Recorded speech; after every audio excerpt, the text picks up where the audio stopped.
what it is and what it ain't. I'm gonna let y'all know what Goldmouth think, but first you need to hit that post notification bell button so you always be in the loop every time I drop a new video. Just days before Beyonce finna drop her album, man, word is she sampled a song from Tommy Wright's old album, and it had that girl Princess Loko on that song. I'm That Girl. Well, that's Princess Loko. She's a Memphis female rapper. She's a legend. She was over there with Tommy Wright back in the days with Lil Chat. And she only dropped like one solo album. I think it was called Overdue. And she had 8 Ball and MJG on it. But definitely a legend, you know what I mean? She just ain't never became a pioneer, and a lot of people don't know her because she was up under Tommy Wright the third. But yeah, Beyonce sampled that song, and her verse, like her little verse part, like a little sample, is the chorus, and it plays all the way through that. So you know what I mean? I wish she was alive to hear it. But yeah, man, Beyonce did a thing on it, and you know, Tommy Wright was letting everybody know, man, she was the one take type of performer. Like, she would just rap one take and that'll be it. And you know what I mean? It'll be ready to go. So Beyonce made a good decision, good choice, man. A lot of people like, man, how Beyonce found out about the record, man? She probably didn't even know about the record, man. Y'all jumping to conclusions like she was swagger jacking and shit. You know what I mean? But she probably know all the real gangster females from the Gulf Coast. You got to think about it. She from Houston, the girl from Memphis, man. All them people market their music in the same area. What's big out there in Memphis and Texas might not be big in New York. So she was big out there, you know what I mean, in her little area. So that's how Beyonce know about her.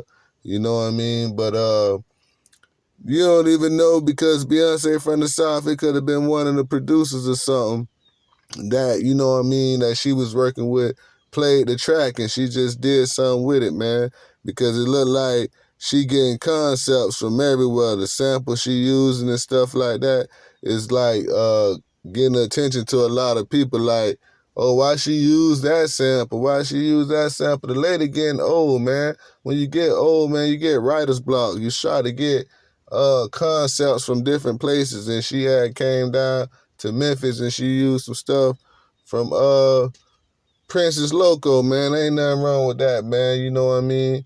And you know, the stuff sound kind of distorted, but she just made it, you know, that kind of classical antique sound, you know what I mean? That vintage sound. She brought that vintage sound back because, you know, back then, that boy,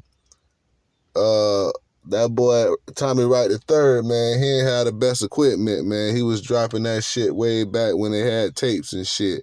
But he had his own little group. She ended up leaving, and she did another album with somebody else, but he still fucked with her.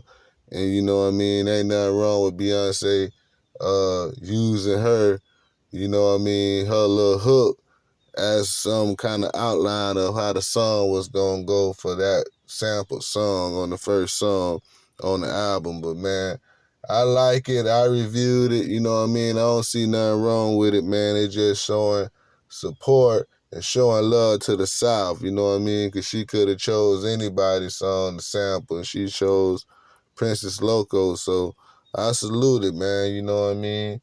And you know, hopefully Tommy Wright get a check or somebody get a check, you know what I mean? Whoever was really over that beat. But I think Tommy Wright owned the masters to all his stuff, but he might have came on Hard Times and sold that stuff for cheap because a lot of people is reusing, resampling music and buying the rights, because you know the white man own a lot of these cats' rights, so they ain't gonna know. They can't get paid. All they can do is just cheer from the sidelines because they don't own the masters. You know what I mean? Like wherever she recorded that dude might own the masters and could have sold it. You know, you got to get clearances on stuff like that.